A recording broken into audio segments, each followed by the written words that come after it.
Good morning, good afternoon, good evening, folks. Michael Zuber, one rental at a time, and I'm so excited to announce that we have a new returning weekly expert, Lance Lambert, editor at Fortune Magazine, is going to be coming back every Thursday. I am so excited, Lance. Welcome to the show. Yeah, I'm excited too. And there's a lot going on every week in this housing market right now. Weekly sounds about right. Oh, that is so awesome. And again, we're going to be doing this like all of our channels. We're going to tackle three topics up front in 10 to 15 minutes. And topic number one is you just had a recent conversation with the CEO of Redfin. They just made headlines yesterday, I believe, announcing they are exiting the iBuying business. I believe they also announced their second layoff, which unfortunately affected about 550 people. So I'd love to hear about that conversation. Glenn, the CEO of Redfin, what do you got? Yeah, so the iBuyer program, they're going to shut it down, and they hope by the second quarter to have sold off the rest of their homes. And there's two things there. There's obviously the cost of capital now has gone up significantly. It's not as cheap, and you need a lot of capital to run an iBuyer program. But the other thing is where they are positioned across the country is in a lot of these frothier housing markets that are getting hit harder. And Glenn, the CEO over at Redfin, he was very candid. He told me that he believes that home prices are correcting faster this time in the markets like Phoenix and Vegas because there's so many iBuyers and builders. And a traditional seller, they're going to cling to that price tag that's in their head. These Yeah. iBuyers, these algorithms, they don't care. They do not. So every They're 14 non-emotional. Yeah. yeah, every 14 days they're going down 2%. And of course, the builders got to go down too. And so he said that he believes they are helping to drive prices down faster. And he said for him, as soon as the market rolled over, they noticed the decrease in traffic to their own site. And so they were ready to go. They were ready to start selling. And right now in Phoenix, in September, 10% of all sales in Phoenix were iBuyers. So they're a chunk of the market there. I don't know what that means nationally, but I do believe, Glenn, that that's helping to drive prices down faster in the markets like Phoenix, like Las Vegas. And John Burns Real Estate Consulting, that's also what they believe too. Builders, Yeah. iBuyers, helping to Yeah, drive I things think faster. I think it's really interesting because obviously something as somebody who's been talking about housing on YouTube for 3 years now, there's this talk of housing crash, housing crash. It gets lots and lots of clicks.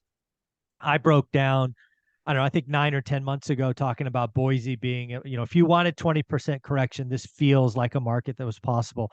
In the last 60 or 90 days or so, I've actually created a list of things, and the number one variable now was iBuyers dominant in your I call it a buy box, right? In your market. You know, Yeah. is 10% of the market iBuyers? If it is, you have some pain coming. Or, it depends on how you want to look at it. Not only, if you're paying, if you're a homeowner, but if you're an investor, maybe it's opportunity. Because my students and followers have learned you get to days on market at 60, iBuyers get really aggressive. Again, they're not emotional. Maybe they're dropping prices 2% every 14 days, but there seems to be something magical at day 60 that they're like, dude, we'll take almost anything. And again, that's going to drive down prices. So, but again, they're going to be out. There will be a time where iBuyers will not exist in Phoenix, for example. And maybe it's Q2, maybe it's Q3, but they'll be gone, and we'll have to just rebuild that market. Yeah, and that raises another question is what was Zillow actually thinking back in November?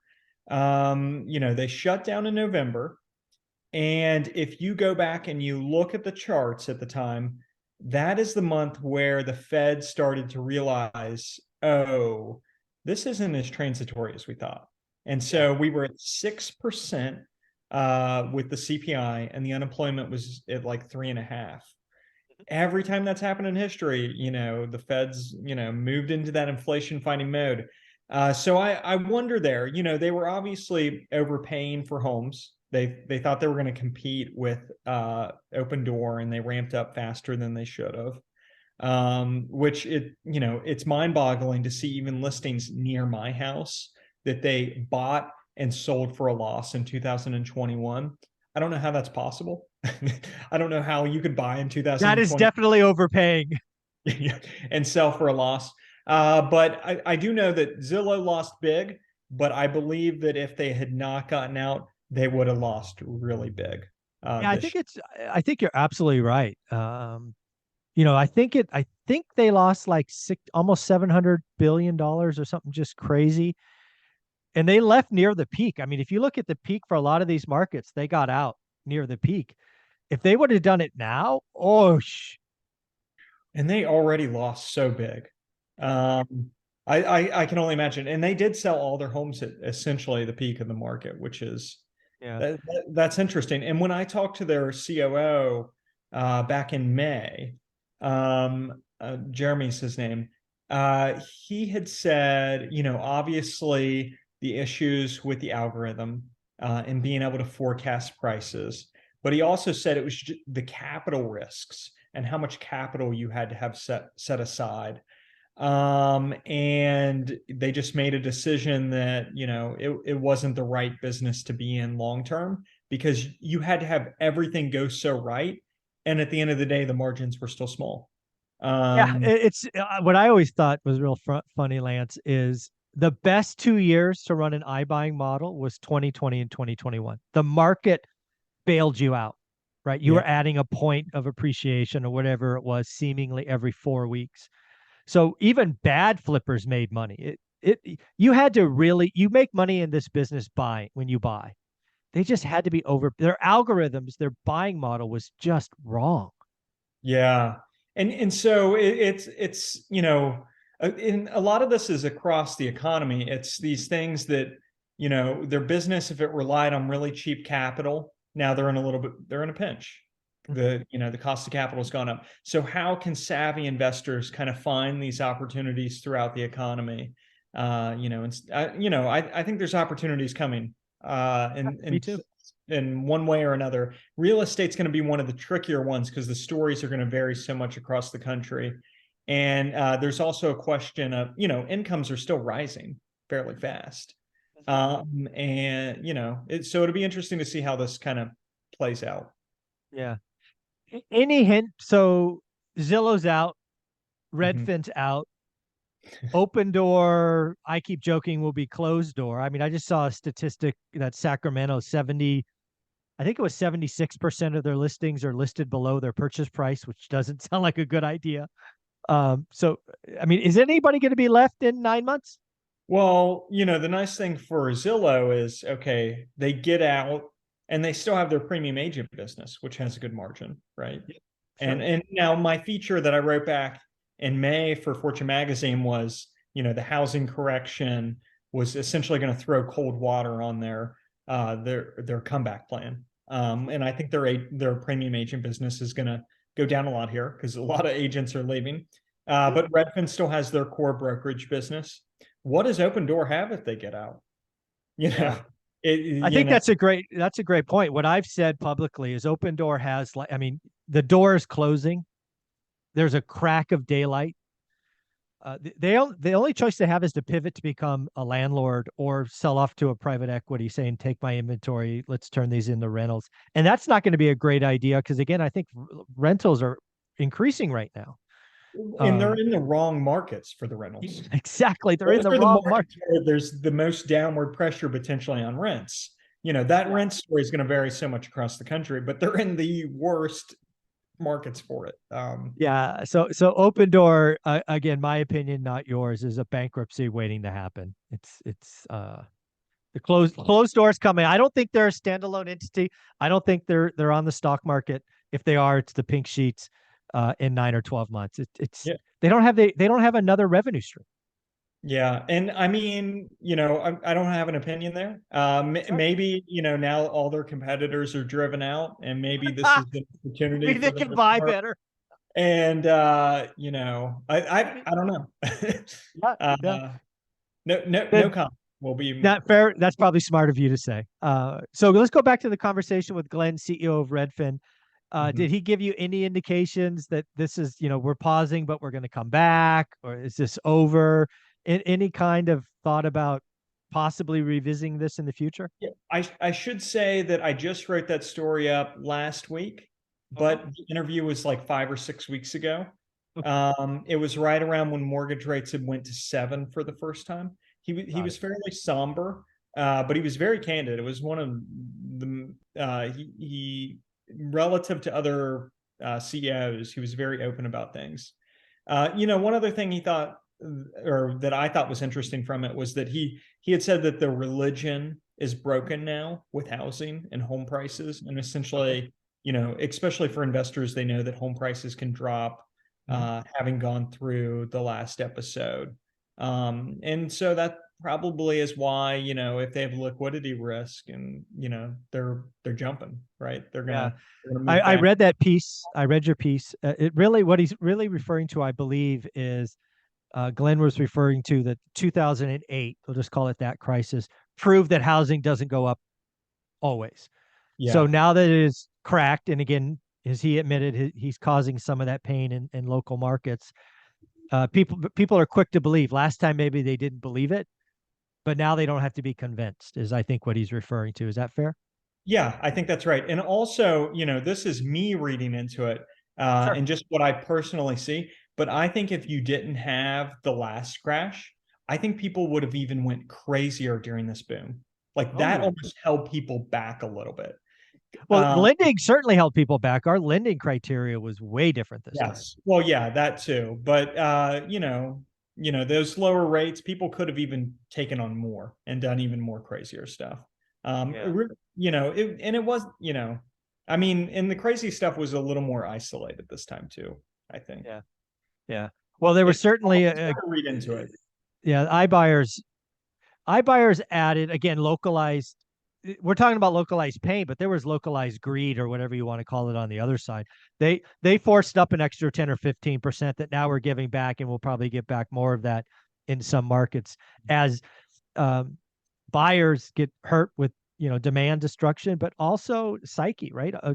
Buying a home is an emotional purchase. Signing up for a 30-year mortgage is emotional, and right now the headlines are scary. So, and oh, by the way, they're selling in winter, which is usually the worst time to sell. So it's all kind of bad news on top of bad news. Yeah, and if you're buying from an iBuyer, it is a real thing. 14 days. You go look at those listings.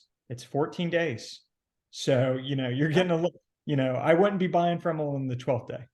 No, exactly. No, that's the key, right? One of the things I've been very open about is you have to figure out the rhythm of the seller.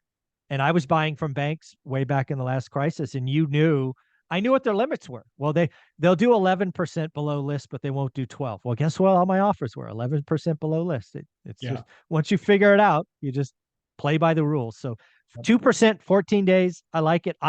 My students have told me day 60 is particularly magical, which is good to see. So again, do your work, learn your buy box. If iBuyers aren't in your market, then don't worry about it. It's more standards, mom and pop sellers. So it's going to be fun to watch, Lance. What is your byline for Fortune and your Twitter handle so people can follow you? At News Lambert for Twitter, and that's where I spend most of my time. And then you could just Google Lance Lambert Fortune to find me at Fortune. And there is a recent piece that I did. I talk to Mark Zandy all the time, and I get a lot of their housing data. I have their full analysis for their full forecast for 322 markets at fortune.com. If you Google my name and Fortune, you can find it. It's something I wrote about 2 weeks ago. I think it's interesting to look at. Of course, the Phoenixes, the Boise's are kind of in the peak to trough to maybe 20%. National is like 9 to 10, but then Chicago's like 3, and there's a lot of 4s, a lot of Yeah, 5, and it's like, to me, those corrections are like, so what? yeah, you know, exactly, those are the exactly. so what corrections. The thing about the Moody's forecast that I haven't published as much, and who knows if the model is going to get this wrong, but they think that it's less of home prices are going to drop so much and more of we're just going to stay a little under those spring 2022 prices for longer than some people might think. Who knows if the model's right? But there's a lot of markets like Boise, and I would say almost all of the bubbly markets, they have them going into 2030 below 2022 price. Models are never right, but it's interesting. 2030 below 2022? Oh, yeah. There's some of these. Wow. Now, they don't think they're going to be a ton below, but they just think this is kind of essentially what the Moody's model is saying is that we got the 2020. We got the decade of appreciation early. Yes. My thing with it is, and I think readers should know this when they look at Moody's forecast, is Zandy's very much in the inflation is going to cool down really fast here, right? Correct. Cool down fast. He thinks we're going to go from 8 to 4 within 6 months. That's the only way that you can, in my view, basically, that you can think that that scenario would happen. We are essentially on pace, I think, kind of for a decade of 50% inflation. We're already at 15. So even if it's like fives, a lot of fives, you could get up to a decade of 50. If that happens, I don't think that, the decade of home price appreciation is over. Oh, nominally versus, that's the whole beauty of nominal versus real, right? Most housing data is nominal. Yes. Not real. So for the Moody's model, which does think that nominal is essentially going to flatline for the rest of the decade, but they think that inflation is going to get tamed really fast. I would love to know what Larry Summers thinks for home prices. Oh, that would be a great. Because his view is essentially, we're at that stage where we're kind of close to wage spiral, and there would be a lot more wage growth and inflation in the decade. You know what? We're gonna swap up the order. We're gonna make video number 2 kind of the range of discussions, and at some point I'll work in mine and let you ask some questions. But Lance, thank you so much. Video number 2 shortly.